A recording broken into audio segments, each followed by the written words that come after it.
Sí, gracias, presidente. Como esta Cámara ha decidido que los miembros del interbloque estemos en el limbo, yo voy a pedir mi derecho de hablar como si fuera miembro informante de mi propio dictamen en disidencia, de modo que exijo el plazo que me da el reglamento.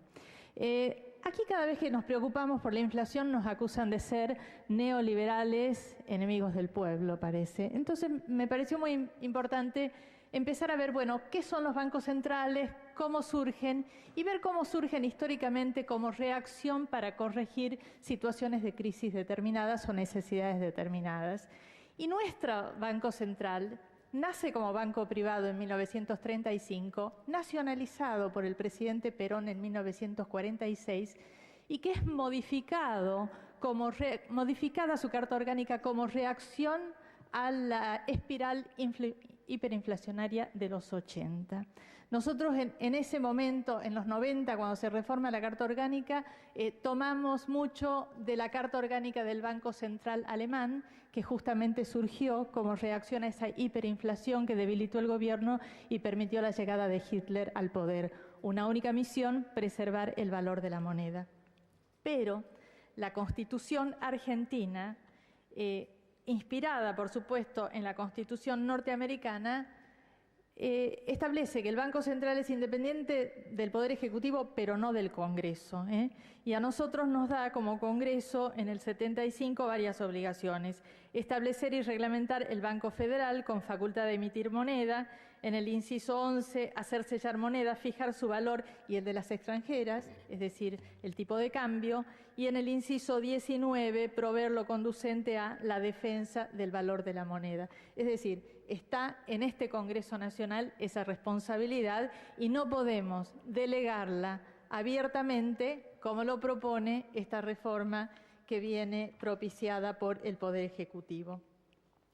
Hay 4 temas importantes que aborda esta reforma y que entonces he querido ver, bueno, qué hacen los bancos centrales de los otros países. El tema de la independencia, el tema de las misiones, el tema del financiamiento al gobierno y finalmente la política antiinflacionaria. En cuanto a la independencia, la mayoría de los bancos centrales aceptan la coordinación entre las políticas monetaria y fiscal. Inglaterra, Canadá, Australia, Nueva Zelanda y Brasil. El gobierno con el Banco Central fijan los objetivos y después el Banco Central tiene absoluta independencia para buscar los mecanismos para llegar a ese objetivo. En cuanto a las misiones, hay gran diversidad. No solamente cuidar el valor de la moneda, sino también conceptos como pleno empleo, bienestar, estabilidad financiera. Están los ejemplos de Estados Unidos, Inglaterra, Canadá, Australia o Brasil. El financiamiento al gobierno, y ese es uno de los temas vitales y centrales de este proyecto de modificación. Por ejemplo, Canadá, al que se refirió la presidenta del Banco Central ayer, Canadá puede otorgar adelantos transitorios al gobierno nacional, pero sujeto a que no se superen ciertos límites máximos de déficit fiscal, situación que no se prevé en nuestra reforma. En Brasil y en Chile es muy interesante porque la Constitución prohíbe directamente que el Banco Central financie al Tesoro. Y ayer nos mostraba la presidenta del Banco Central gráficos que decía cómo tanto la Reserva Federal como el Banco Central Europeo indirectamente financian al Tesoro porque compran títulos emitidos por el gobierno. Y esto no es financiar el Tesoro, esto lo hacen justamente como mecanismos de preservar tasas de interés y brindar liquidez al resto de la economía.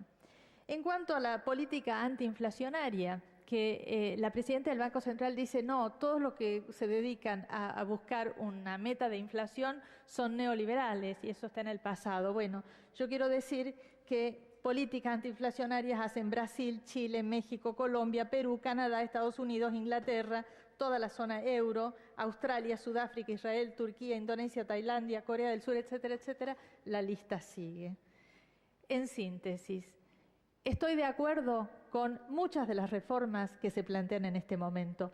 Creo que al haber salido de la convertibilidad, creo que la experiencia de recuperación de la Argentina nos dan una visión, ¿no es cierto?, para salir de aquella carta tan rígida que fue reacción al periodo hiperinflacionario.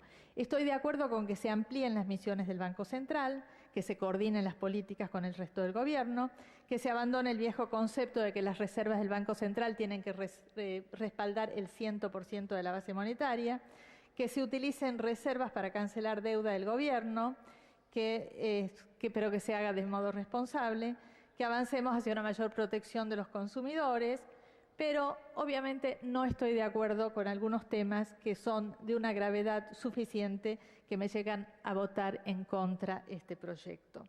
Creo que deja espacios en blanco muy grandes para la discrecionalidad. No estoy de acuerdo en cuanto a la modificación al artículo 20, el financiamiento al Tesoro. Vemos que hay un retroceso en la transparencia de la Carta, hay menos transparencia en un contexto donde se le da más poder al Banco Central, pero menos controles. Espacios en blancos para la discrecionalidad en el manejo de la oferta de crédito y finalmente se repite un Banco Central unitario y en este contexto con los directores todos en comisión. ¿Qué independencia puede tener un directorio de un Banco Central que ni siquiera tiene estabilidad en su designación? La propuesta mía es establecer una pauta para la fijación de cuáles son las reservas que tiene que tener, las reservas mínimas que tiene que tener el Banco Central. Si no va a ser el 100% de la base monetaria, ¿qué tiene que ser? Y la propuesta nuestra es mantener una cantidad de reservas suficientes para cubrir como mínimo la demanda neta de moneda extranjera de los últimos 24 meses. Con lo cual, esa sería la base. Si nosotros tenemos en cuenta cuál fue la demanda, tanto por el comercio exterior, por pago de la deuda, por la propia fuga de capitales y por la demanda interna, tendríamos que tener reservas suficientes por 32.000, 33.000 millones de dólares, más o menos, si lo aplicáramos con esta pauta. Con esto permitiríamos que se usen reservas para reducir la deuda del Tesoro, pero nos aseguramos al mismo tiempo que el Banco Central tenga un colchón para poder hacer frente a ataques especulativos. En definitiva, el Banco Central tiene que brindar confianza y me parece que con estas propuestas de modificaciones lo último que estamos haciendo es mandar un mensaje de confianza. Coincidiendo con lo que acaba de decir la senadora Montero, también opino que no debe aceptarse la modificación del artículo 20 introducida por la Cámara de Diputados. Esto no formaba parte del proyecto enviado por el Poder Ejecutivo. ¿Qué hace la Cámara de Diputados? Y estos son justamente los adelantos del Tesoro. Se había permitido que el Banco Central pueda hacer adelantos del Tesoro con un límite que era el 12% de la base monetaria. Y si podía prestar además un 10% del total de los ingresos del Poder Ejecutivo, siempre tenía ese tope del 12% de la base monetaria, a menos que se usara para pagar deuda con organismos multilaterales o deuda en moneda extranjera, porque ese tipo de deudas tiene un efecto monetario neutro. Es decir, que el tope del 12% de la base monetaria es justamente para evitar que haya inflación o algún riesgo de espiral inflacionario. La Cámara de Diputados elimina ese tope y además aumenta otra posibilidad de otro 10% sobre el 10% que ya existía del total de la recaudación del Gobierno Nacional. Con lo cual, llevamos a que sin tope alguno o vinculación alguno con la base monetaria, se pudiera hacer adelantos al Tesoro por 182.420 millones a finales del 2012. Imagínense lo que esto impacta en el circulante si esto se tradujera en mayor circulante al adelantar al Tesoro. Creo que la modificación de la Cámara de Diputados conspira contra una reforma que podía ser bastante buena y lo que está haciendo es estimulando al Poder Ejecutivo a no corregir el déficit fiscal porque total tendrá una caja sin límite muy fácil a la cual recurrir. el uso de los adelantos transitorios tiene dos efectos indeseados. Si el Banco Central emite dinero para prestarle al Gobierno Nacional y no lo esteriliza, el resultado es mayor inflación directamente. Si el Banco Central emite dinero para prestarle al Gobierno, pero lo esteriliza porque entonces compra títulos LEVAC y NOVAC, lo que está haciendo es endeudando al Banco Central y, por lo tanto, limitando la capacidad que tiene el Banco Central justamente para responder a ataques especulativos o para llevar adelante su política monetaria. El deber de mantener una meta de inflación me parece que es algo a lo que no se puede renunciar. Con esta modificación se elimina de la Carta Orgánica la palabra inflación. No existe más. O sea, parece ser que si uno habla de inflación es neoliberal, enemigo del pueblo. Y yo quiero decir, bueno, ¿cuáles son los bancos centrales que realmente tienen como función establecer la meta de inflación? Y la meta de inflación entre un 2 y un 3%, y los bancos centrales cumplen y actúan con total libertad para mantener esa meta de inflación. Australia, Brasil, Canadá, Chile, Colombia, la República Checa, la zona euro, Hungría, Islandia, Indonesia, Israel, México, Nueva Zelanda, Noruega, Perú, Filipinas, Polonia, Rumania, Sudáfrica, Corea del Sur, Suiza, Suecia, Tailandia, Turquía, el Reino Unido. O sea, a mí no me parece que todos estos países estén atrás de una conspiración neoliberal.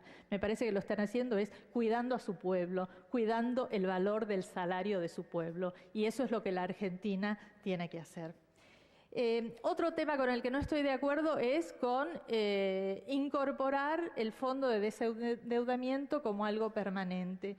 Lo que nosotros proponemos es aceptar que puedan usarse reservas para cancelar los servicios de deuda con tenedores privados, como dice el fondo de desendeudamiento, pero atado a un límite, que sería siempre que el gobierno no tenga déficit fiscal. Finalmente, los temas de transparencia, nos parece que en la modificación del artículo 14, inciso R, cuando dice que el banco tendrá la facultad de regular las condiciones del crédito en términos de riesgo, plazos, tasas de interés, etcétera, se dice, por medio de exigencias de reserva, encajes diferenciales u otros medios apropiados. ¿Qué serán esos otros medios apropiados? A mí me parece que esto también conspira contra la transparencia y la confianza. El destino, la orientación del crédito tiene que ser solamente por medio de exigencias de reservas o encajes diferenciales. En otro ítem, en el artículo 14 del proyecto se modifica en el artículo 34 y aquí habla de los estados contables. Y dice, siguiendo los mismos principios generales, dice, elimina que las pautas para los estados contables sean las mismas que para las demás entidades financieras. Entonces dice que las pautas serán teniendo en cuenta su condición de autoridad monetaria, con lo cual parece que abrimos la puerta a la contabilidad creativa. No sabemos qué contabilidad tendrá el Banco Central. Y finalmente, el tema al que ya se refirió la senadora Montero, el tema del deber de informar cada 3 meses a este Congreso, que el proyecto lo elimina y que elimina también la causal de remoción de no cumplir con esa información. Creo que también estamos perdiendo una oportunidad para ir a un Banco Central más federal. Me parece que en ese sentido debiéramos haber avanzado con que 5 directores sean propuestos por las 5 regiones argentinas, con lo cual sí estaríamos realmente haciendo un cambio significativo. Y propongo también limitar el tiempo en que un director del Banco Central puede estar designado en comisión, diciendo que el Senado tendrá un plazo de 90 días para aceptar o rechazar el pliego, y que un pliego que no se trata en 90 días se considera rechazado y el Poder Ejecutivo deberá enviar otro pliego, con lo cual estaríamos garantizando la independencia de los funcionarios y no la dependencia absoluta de quienes manejan el Banco Central con mayores poderes, justamente más dependientes que nunca del Poder Ejecutivo que los ha propuesto. Con estas breves aclaraciones fundamento el voto en contra del proyecto del Poder Ejecutivo y lamento no haber tenido espacio para poder presentar un dictamen alternativo. Gracias, presidente.